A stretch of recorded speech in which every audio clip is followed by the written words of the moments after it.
Welcome back, everybody, to the Canada Specialist Program webinar series supported by Destination Canada and Air Canada.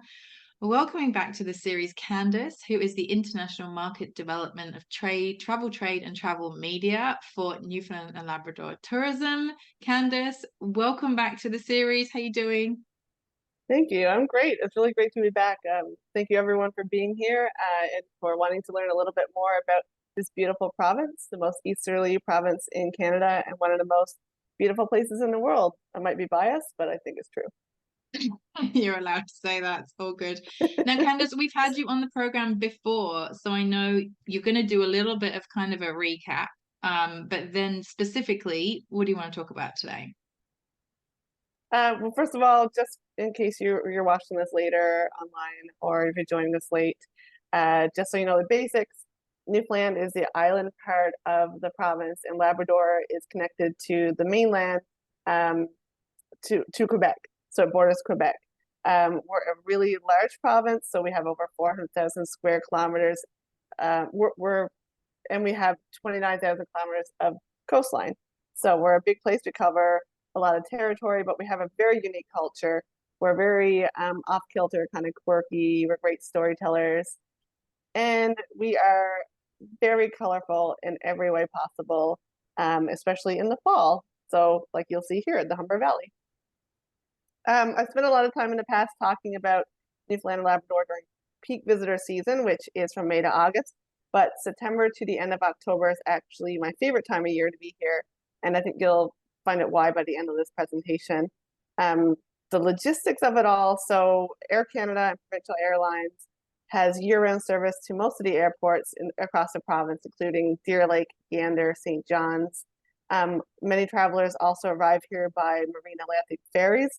So these ferries operate between Nova Scotia and Newfoundland.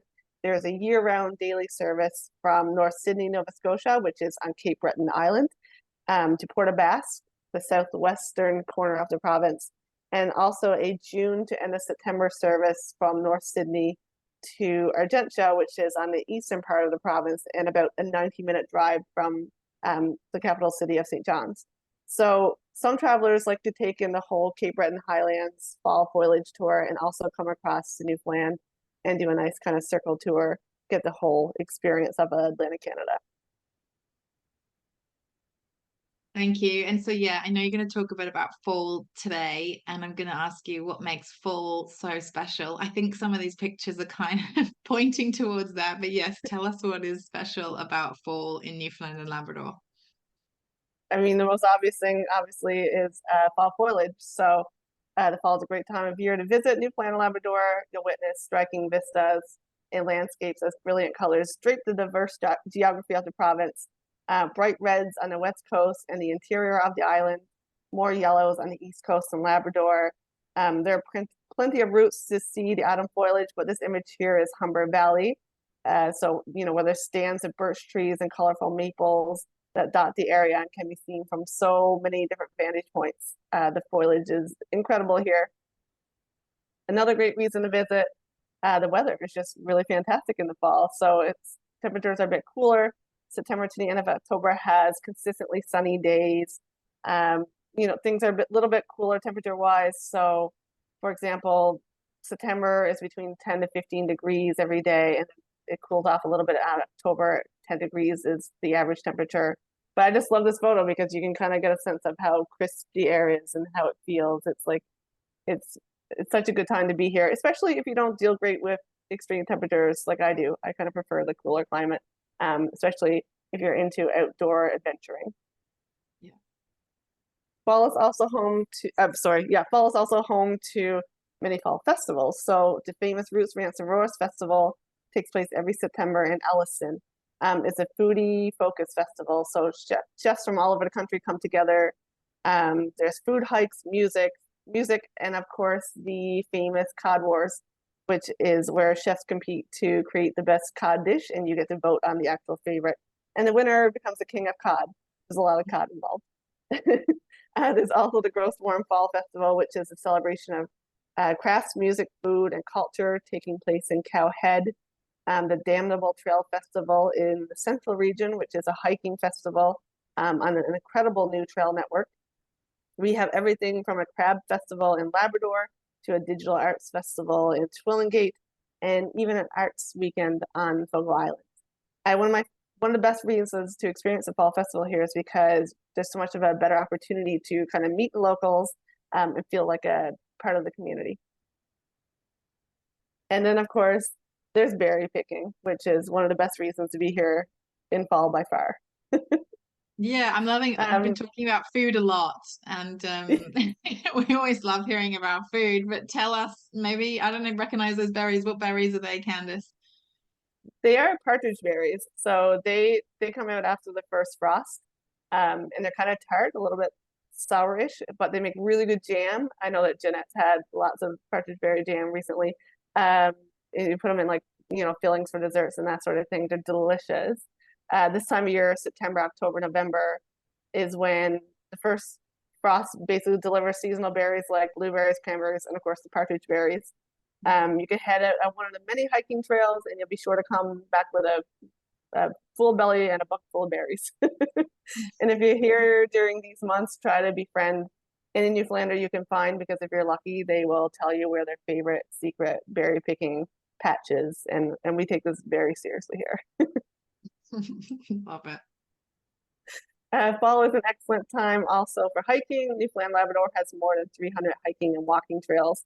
In all parts of the province, you can easily access many trails and trail networks until the first snowfall. So cool temperatures make it a more pleasant experience, as does the fall foliage, and you still get all the same stunning coastal views and wilderness experience as you would during peak season.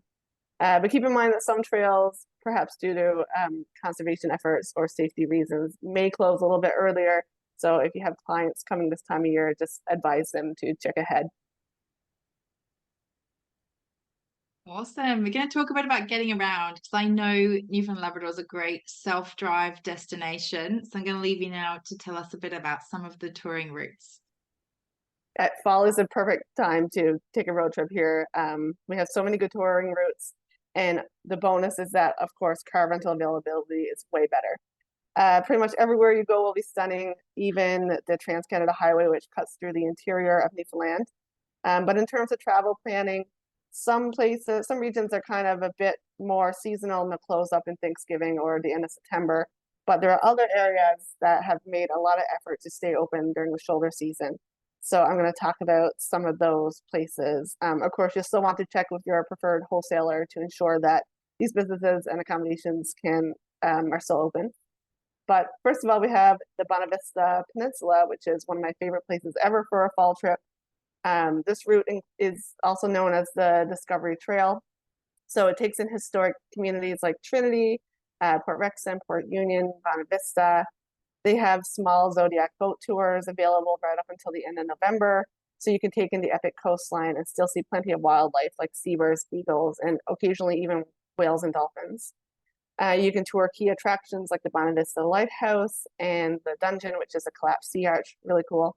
And there's still lots of delicious fine dining experience and craft breweries that are still open, and even some bicycle picnics.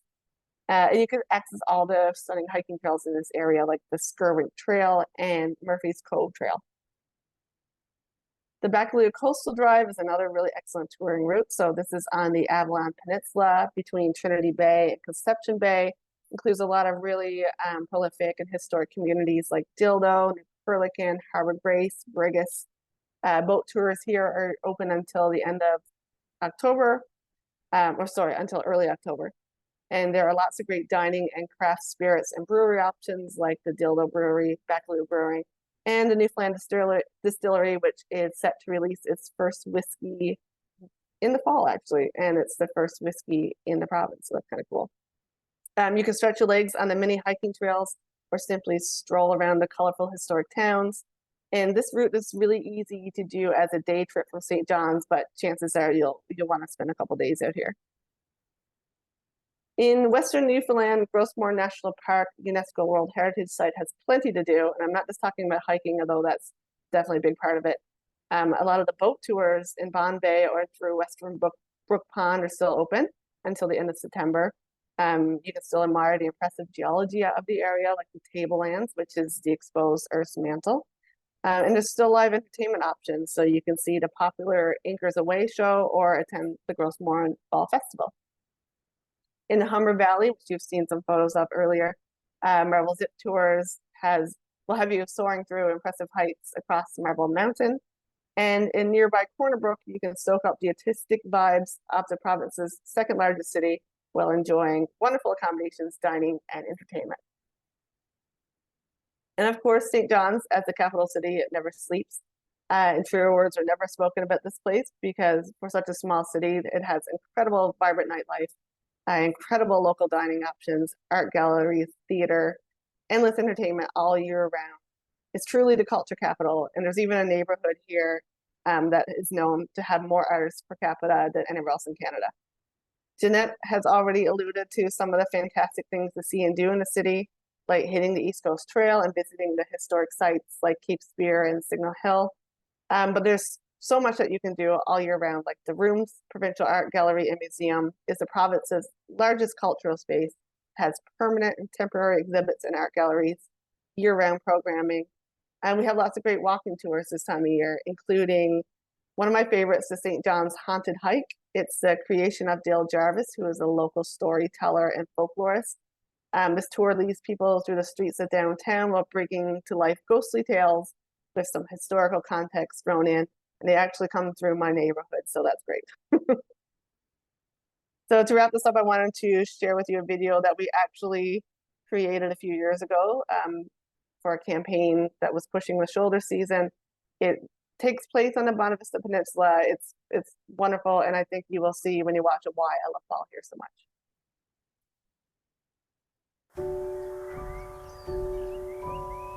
What do you get for taking your time?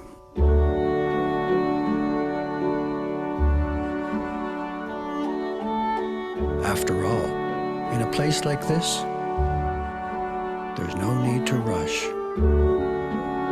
No need for a mad dash toward the finish line.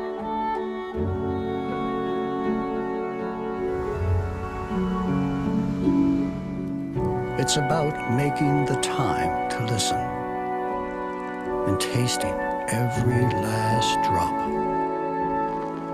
It's about having the freedom to find yourself and one or two things you may not expect along the way. No, why did that happen? Oh no, sorry. Along the way.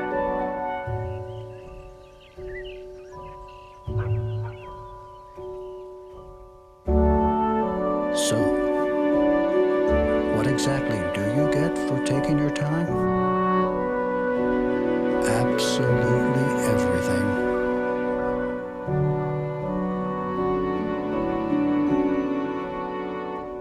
Newfoundland and Labrador. So yeah, hope you enjoyed that. Thank you so much for listening. Really happy that you were here to hear more about fall travel. And of course, I will follow up and provide further information. So thank you. Thank you so much, Candice.